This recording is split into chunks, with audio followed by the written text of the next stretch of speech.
Case today என்ன செய்ய போகணும் வந்து பார்த்தீங்கன்னா 20 நிமிஷத்தில் எப்படி ரவா கேக் வீட்டிலேயே செய்யலான்னு பார்க்கலாம். 1/2 லிட்டர் பால் எடுத்து தண்ணி ஊற்றாமல் இந்த மாதிரி ஹீட் பண்ணி இறக்கிக்கோங்க. அடுப்பில் பேன் வச்சு 3லேருந்து 4 ஸ்பூன் வரைக்கும் நெய் சேர்த்துக்கோங்க. நெய் பத்தாதுன்னு நினைக்கிறவங்க 5லேருந்து 6 ஸ்பூன் வரைக்கும் நீங்கள் நெய் சேர்த்துக்கலாங்க. நெய் நல்லா ஹீட் ஆகி வந்தால் தாங்க நம்மளுடைய ரவா வறுத்து எடுக்க முடியும். இப்போ நெய் ஹீட் ஆகிடுச்சு. இப்போ ஒரு கப் அளவு வந்து பார்த்தீங்கன்னா ரவாவை சேர்த்துக்கோங்க. 1 கப் ரவாவுக்கு வந்து பார்த்தீங்கன்னாக்கா 1/4 கப் கடலை மாவு சேர்த்துக்கோங்க. ரவாவையும் நம்மளுடைய கடலை மாவையும் நல்லா வந்து அந்த நெய்யில் மிக்ஸ் பண்ணி விட்டுக்கோங்க. நல்லா உதிரியாக வர அளவுக்கு நல்லா பொரிச்சு எடுத்துக்கோங்க நீங்கள். இந்த ஸ்டேஜில் அடுப்பை ஆஃப் பண்ணிவிட்டு ஆற வச்சுருங்க ஒரு பவுலுக்கு மாற்றி. 1 கப் ரவாவுக்கு வந்து பார்த்தீங்கன்னா 2 கப் பால் சேர்த்து நல்லா மிக்ஸ் பண்ணி விட்டுக்கோங்க. இது நல்லா வந்து பார்த்தீங்கன்னா லிக்விட் பதமாக வரணுங்க. எந்த இடத்துலையும் கட்டி கட்டியாக நமக்கு இருக்கக்கூடாதுங்க. அந்த மாதிரி வந்ததுன்னா நம்மளுடைய கேக் நமக்கு ரெடி பண்ண முடியாதுங்க. அடுப்பை ஆன் பண்ணி பேனில் 3லேருந்து 4 ஸ்பூன் வரைக்கும் நெய் சேர்த்துக்கோங்க. 1 கப் ரவாவுக்கு வந்து பார்த்தீங்கன்னாக்கா 1 கப் சுகர் சேர்த்துக்கோங்க.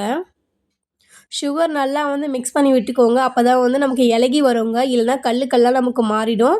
இல்லை வந்து நமக்கு கருகி போயிடுங்க. அதனால் கைவிடாமல் நல்லா இந்த மாதிரி மிக்ஸ் பண்ணிக்கோங்க. இந்த ஸ்டேஜில் கொஞ்சமாக தண்ணி ஊற்றி மிக்ஸ் பண்ணிக்கோங்க.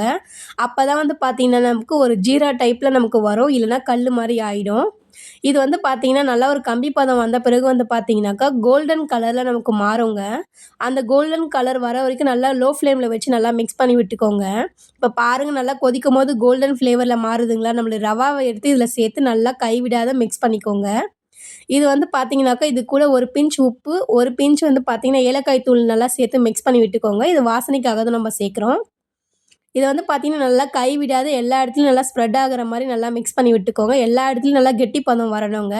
அந்த உப்பும் ஏலக்காய் தூளும் எல்லா இடத்துலையும் படுற மாதிரி பரவலாக நல்லா கிளறி விட்டுக்கோங்க. அப்போ தான் வந்து நமக்கு கெட்டி பதம் நல்லாவே கிடைக்குங்க. இப்போ வந்து பாருங்கள் நல்லா கெட்டி பதம் நமக்கு கிடச்சிருக்கு.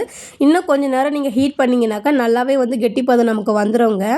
இப்போ வந்து பார்த்தீங்கன்னா ஏஜில் நீங்கள் சர்க்கரை வேணாலும் கொஞ்சம் ஆட் பண்ணிக்கலாங்க. சுகர் அதிகமாக சாப்பிட்றவங்க. இப்போ வந்து பார்த்தீங்கன்னாக்கா நல்லா கெட்டி பதம் வந்துருச்சுங்க. இதே ஒரு பவுலுக்கு மாற்றி நல்லா ஆற வச்சுக்கோங்க. ஒரு பவுல் எடுத்து நல்லா நெய்யை தடவி விட்டுக்கோங்க. அந்த நெய் தடவின பவுலில் வந்து பார்த்தீங்கன்னா முந்திரி திராட்சையை வந்து நல்லா சின்னதாக கட் பண்ணி இது கூட சேர்த்துக்கோங்க. திராட்சை சேர்த்த பவுலில் வந்து பார்த்தீங்கன்னாக்கா நம்ம ஆற வச்சு இருக்க ரவாவையும் இது கூட சேர்த்துக்கலாம். சேர்த்து எல்லா இடத்துலையும் நல்லா மிக்ஸ் ஆகிற அளவுக்கு நல்லா பரவலாக பண்ணி விட்டுருங்க. ஸோ அந்த மாதிரி பண்ணும்போது தாங்க நமக்கு வந்து கேக் ஷேப்பில் நமக்கு கிடைக்குங்க. ஒரு ரவுண்டு கேக் ஷேப்பில் வந்து நமக்கு அழகாக வந்து பார்த்திங்கன்னா ஈஸியாக நம்ம ரெடி பண்ணக்கூடிய ரெசிபி தாங்க. இப்போ இதை நீங்கள் கட் பண்ணி சாப்பிட்டு பார்த்தீங்கன்னாக்கா கேக் மாதிரியே அசல் அப்படியே இருக்குங்க. ஸோ இந்த ரெசிபியை ட்ரை பண்ணி பாருங்கள். ஸோ இந்த வீடியோ பிடிச்சிருந்ததுனாக்கா லைக் பண்ணிவிட்டு கமெண்ட் பண்ணிக்கோங்க, சப்ஸ்கிரைப் பண்ணிக்கோங்க.